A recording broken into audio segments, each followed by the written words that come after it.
Hello दोस्तों, हमारे channel में आपका स्वागत है। आप अगर हमारे चैनल में नए हैं तो लाइक सब्सक्राइब शेयर जरूर करें, धन्यवाद। कबीर पुत्र कमाल की एक कथा है। एक बार राम नाम के प्रभाव से कमाल द्वारा एक कोढ़ी का कोढ़ दूर हो गया। कमाल समझने लगे कि राम नाम की महिमा मैं जान गया हूँ। कमाल के इस कार्य से किंतु कबीर जी प्रसन्न नहीं हुए। कबीर जी ने कमाल को तुलसीदास जी के पास भेजा। तुलसीदास जी ने तुलसी के पत्र पर राम नाम लिखकर वह तुलसी पत्र जल में डाला और उस जल से 500 कोढ़ियों को ठीक कर दिया। कमाल समझने लगा कि तुलसी पत्र पर एक बार राम नाम लिखकर उसके जल से 500 कोढ़ियों को ठीक किया जा सकता है। राम नाम की इतनी महिमा है। किंतु कबीर जी इससे भी संतुष्ट नहीं हुए और उन्होंने कमाल को भेजा संत सूरदास जी के पास। संत सूरदास जी ने गंगा में बहते हुए एक शव के कान में राम शब्द का केवल रकार कहा और शव जीवित हो गया। तब कमाल ने सोचा कि राम शब्द के रकार से मुर्दा जीवित हो सकता है। यह राम शब्द की महिमा है। तब कबीर जी ने कहा, यह भी नहीं, इतनी सी महिमा नहीं है राम शब्द की। भरिकुटी विलास सृष्टि लय होई। जिसके भरिकुटी विलास मात्र से प्रलय हो सकता है, उसके नाम की महिमा का वर्णन तुम क्या कर सकोगे। राम नाम महिमा में एक अन्य कथा। समुद्र तट पर एक व्यक्ति चिंतातुर बैठा था। इतने में उधर से विभीषण निकले। उन्होंने उस चिंतातुर व्यक्ति से पूछा, क्यों भाई, तुम किस बात की चिंता में पड़े हो। मुझे समुद्र के उस पार जाना है, परंतु मेरे पास समुद्र पार करने का कोई साधन नहीं है। अब क्या करूं, मुझे इस बात की चिंता है।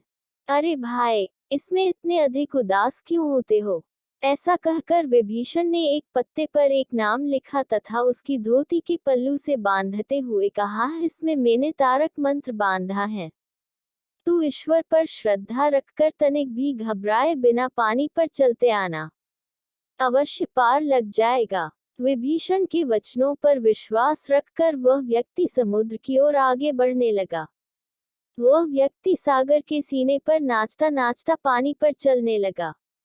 वह व्यक्ति जब समुद्र के बीच में आया तब उसके मन में संदेह हुआ कि विभीषण ने ऐसा कौन सा तारक मंत्र लिखकर मेरे पल्लू से बांधा है कि मैं समुद्र पर सरलता से चल सकता हूँ। इस मुझे जरा देखना चाहिए।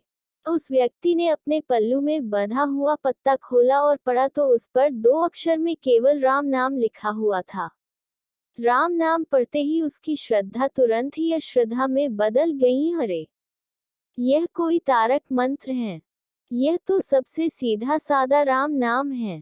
मन में इस प्रकार की अश्रद्धा उपजते ही वह व्यक्ति डूबकर मर गया।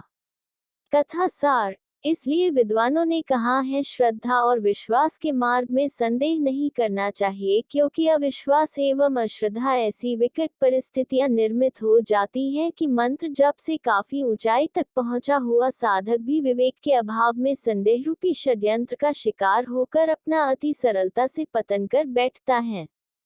इसलिए साधारण मनुष्य को तो संदेह की आंच ही गिराने के लिए पर्याप्त है। हजारों लाखों करोड़ों मंत्रों की साधना, जन्मों जन्म की साधना अपने सद्गुरु पर संदेह करने मात्र से नष्ट हो जाती है। तुलसीदास जी कहते हैं, राम ब्रह्म परमार्थ रूपा, अर्थात ब्रह्म ने ही परमार्थ के लिए राम रूप धारण किया था।